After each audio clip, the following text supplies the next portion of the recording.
This episode of Mobile Geeks is brought to you by Jack Threads. Hi, I'm Nicole Scott from Mobile Geeks. Today we're going to be taking a look at TXTR.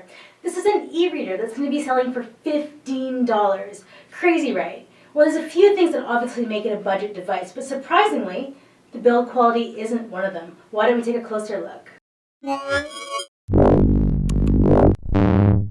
The TXTR Beagle is a 5-inch e-reader that measures 140 millimeters long by 105 wide by 4.8 millimeters thick.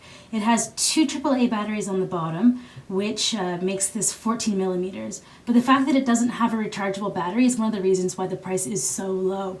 And it's also going to save you having extra charging cables. So, I guess that's just a little extra stuff that you don't have to carry around or store. And these AAA batteries are supposed to last you 1 year, which is a huge amount of time. The Beagle is very stripped down, so it means there's no Wi-Fi, there's no 3G, no rechargeable battery. But these options would have only driven up the price, and then it would just ruin the fact that this is a $15 e-reader. You have several color options on the back. I have this lovely little green here. And you can see there are no USB ports, no nothing, no SD card for expansion. We only have these buttons here to change the pages and the power button here on the back. So the display is e-ink. It has a resolution of 800 by 600, which is the same as the Kindle, but the grayscale on the Kindle is actually twice as dark as what we have here. But the Kindle is 6 inches, right? And so that this is 5 actually gives it a higher pixel density. So this is 200 versus the Kindle's 167, which should actually give you sharper text. Now what about formats? The Beagle handles EPUB files and PDFs, which isn't as efficient size-wise as Amazon's AZW. But the Beagle stores and displays ebooks and PDFs as highly rendered bitmaps.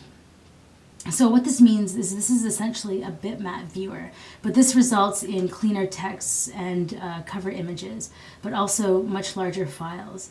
So the navigation is basically you just have your books here and then you can just slide on over.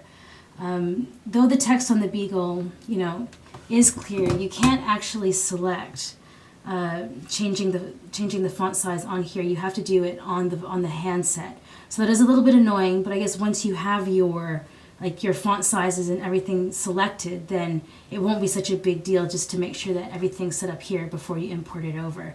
So you shouldn't have to bother with it again once you figure it out the first time.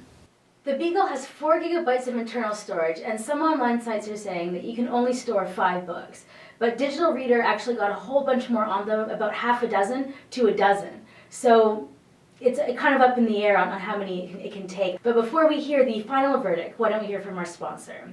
Jack Threads is quickly becoming the online shopping destination for dudes. Brands like Nautica and Crosby are 80% off, and as a viewer of Mobile Geeks, you'll skip the membership waitlist and get instant access. So head on over to jackthreads.com/mobilegeeks to check out some cool clothes. So the final review of the TXTR Beagle is that this is a device that is going for £10 or around $15. But the thing is, the price is cheap, but the build quality isn't. It feels really sturdy, and when you really twist it, the screen doesn't distort at all. It just feels like a very, very solid e-reader. The battery life is a year on 2 AAA batteries, but you can only store half a dozen to a dozen books, which to me isn't a big deal because I only read maybe 3 at once max anyway, so if I'm going on vacation, that's more than enough books. And then I'm actually not reading my books so fast that it's a huge hassle to, I guess, switch, I grab my phone and pair them up. I don't think that's a huge hassle. A lot of people are complaining about that online in some of the reviews, but I mean, really, it takes me a little while to finish my book, so not too big of a deal. But the one thing that I wouldn't mind paying a little bit more money for is the fact that every time you turn pages, it actually has to refresh the entire page. On some other e-readers, like the Kobo or the Kindle, it actually saves 6 to 9 pages, so that when you change the page, it's just directly switching it. So it's actually a lot less flickering. I found it really annoying that every single time you had this, big kind of flicker to switch the page. So that is the one thing that does make this device feel a lot more budget versus some of the other ones, but it is $15, so it is a budget device. So I guess, one of the problems of this device, if the only big one that I can really come up with. So that's been my review of the TXTR Beagle. I absolutely love it. The price is amazing. It's totally going to disrupt the e-reader market with being, you could buy like 4 of these for the price of 1 Kindle. So almost available in the US. It should be available in the next few months. It's already available in England, and I believe it's just shipping in Germany now as well. So I'm Nicole Scott from Mobile Geeks, taking a look at the TXTR Beagle.